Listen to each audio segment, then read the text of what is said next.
আপনি যাকে নিজের হাতে কবর দিয়ে এসেছেন সে যদি মাঝরাতে আপনার দরজায় এসে কড়া নাড়ে, কি করবেন আপনি?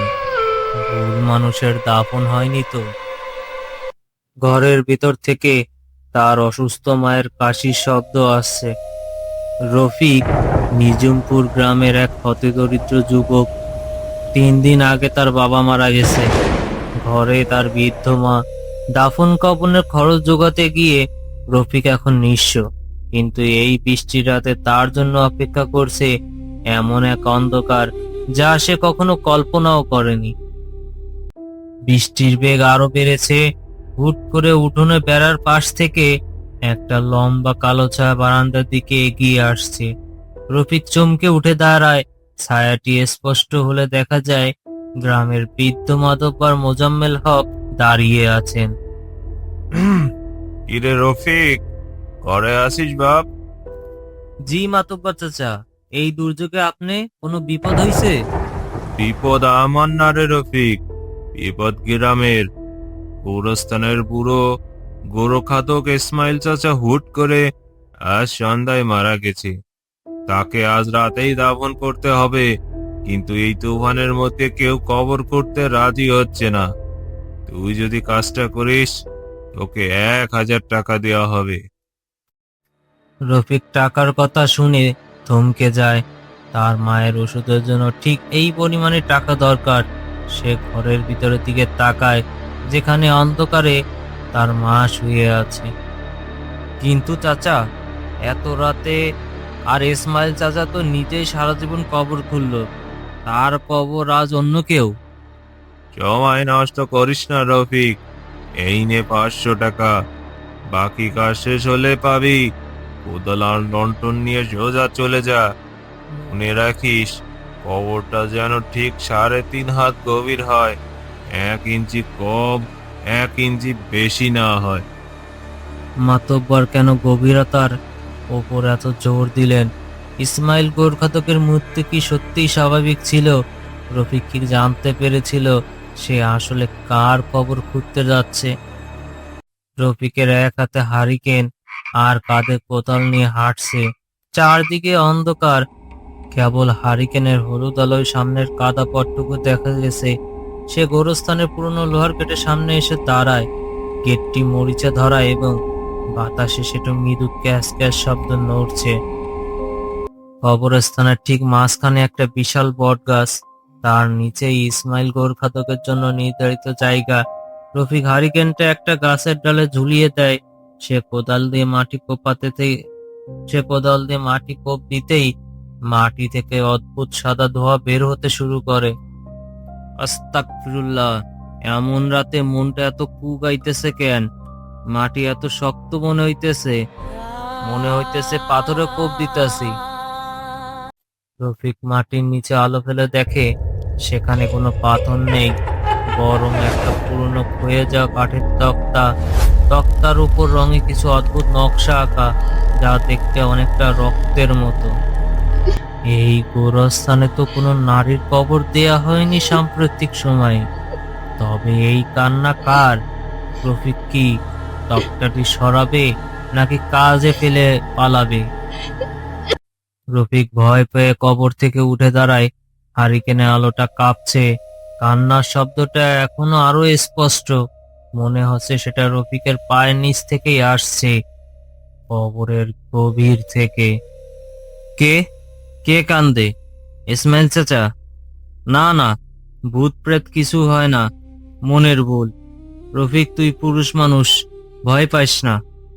হঠাৎ হারিকেনের কাজটা তীব্র শব্দে চড় করে ফেটে যায়, কিন্তু আলো নিবে না, বরং আলোটা নীলচে হয়ে যায়। নীল আলোয় রফিক দেখতে পায় গোরস্থানের চারপাশের গাছগুলো থেকে কালো রঙের এক তরল পদার্থ চুইয়ে চুইয়ে পড়ছে। ঠিক তখনই কবরের ভেতরে সেই কাঠের তক্তাটি নিচ থেকেই মরমর শব্দে 2 ভাগ হয়ে যায়। ভেতরে এক জোড়া লাল চোখ অন্ধকারের ভিতর জ্বলে ওঠে।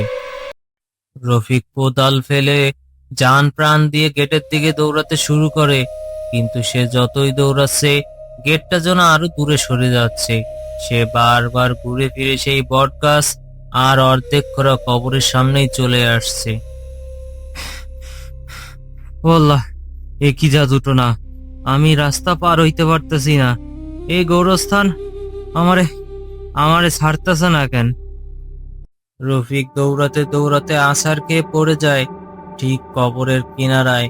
সে যখন মাথা তোলে, দেখে কবরের ভিতরে কেউ নেই, কিন্তু কবরের উপর দাঁড়িয়ে আছে একটি অবয়ব।